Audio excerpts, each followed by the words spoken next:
then people assume we will be helping people. They overestimate AI's ability, and then people let go, Yeah. and then they just become terrible. What's that thing? It's like a theory or model where it says like tech advances, like it doubles every 18 months. Oh, yeah, I've heard something like that before. Yeah. I don't think what it's called, but like people like me, like I've gone to Pong to like AI, right? And like it's like bam, like, even you think about, the first plane flight was like, I make this up, like 1908, whatever, Mhm.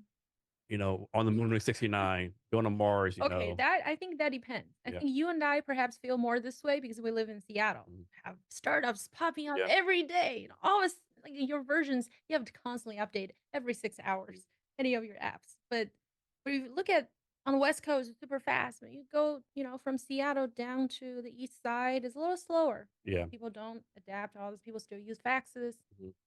Go to Europe and 20 years behind. I mean, think about French internet.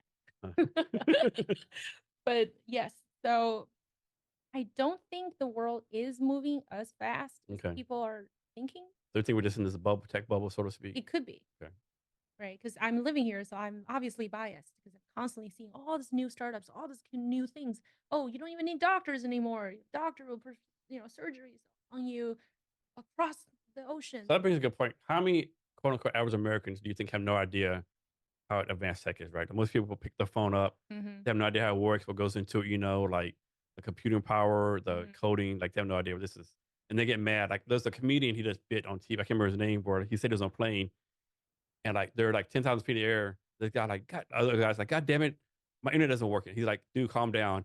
Give it a second. There's a satellite in space, and a second later, the fucking internet kept on, right? Yeah. Like we're like so like not the word greedy, but unappreciative, right? Like Mm-hmm. you're flying in a plane in the sky, you want high demand internet, right? So to me, I think for a lot of there's a theory is that people always overestimate how much they know something works just because they use it. Like their example is, how do you explain how toilet works? Do you know the details of how a toilet works? No, no, I don't want to know. Exactly. Like, So do you really want to know how all the waste goes somewhere to some kind of plan to go somewhere and it goes to water and blah blah blah blah blah. yeah, so most things we have no idea. Ignorance is bliss. Yeah, well, number one, we only have this much attention span, right? Like your brain, you only have this much energy per day. Can you really sum up all this energy, knowledge around you? Second of all, people don't pay that much attention. No, they don't. That's why marketing works a lot of times for advertisement. It's like if people really think about what they're buying, they're not. But people usually are not thinking about it. So like your attention, how much attention you pay, how much energy you have to learn this kind of stuff, it's not there, right? No. I don't know how a lot of those things work Yeah. at all. So I don't think. But luckily there are people who do, and thank God for Luckily, them. yes, thank you so much for whoever made this, and I have no. So, but that's a big problem Mhm. for technology. A lot of times, right now, hot topic is data and privacy, safety of your data.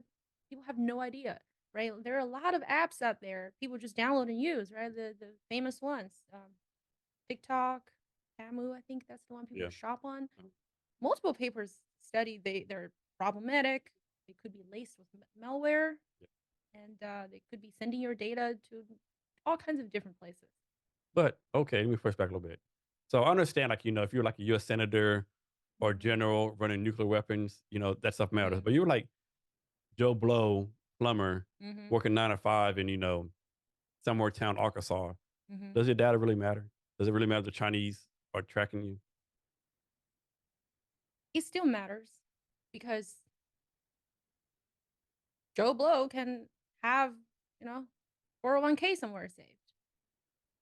They can have some nice cars you never know, or they can be either, impersonated. Like it's just not good to have this kind of problems. Like everybody has something to lose, hopefully, right?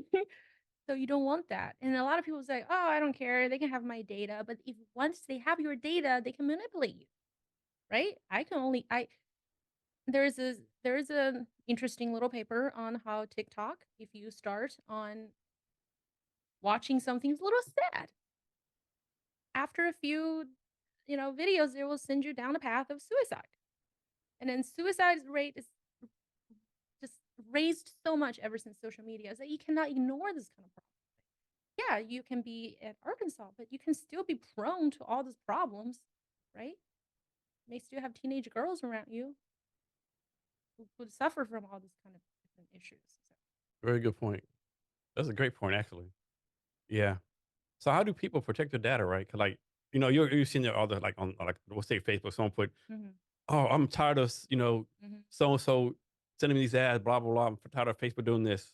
And next day, hey guys, I'm at Burger King with my aunt and niece, and my aunt and my uncle, Yeah. my whatever, and they're like take a Share their picture. location, all Yeah. of the things. Take a picture of the license plate number on the car, Yeah. and like then like didn't you just say like they're stealing your privacy? Not just people. I mean, soldiers have that issues, and then people, successfully track them and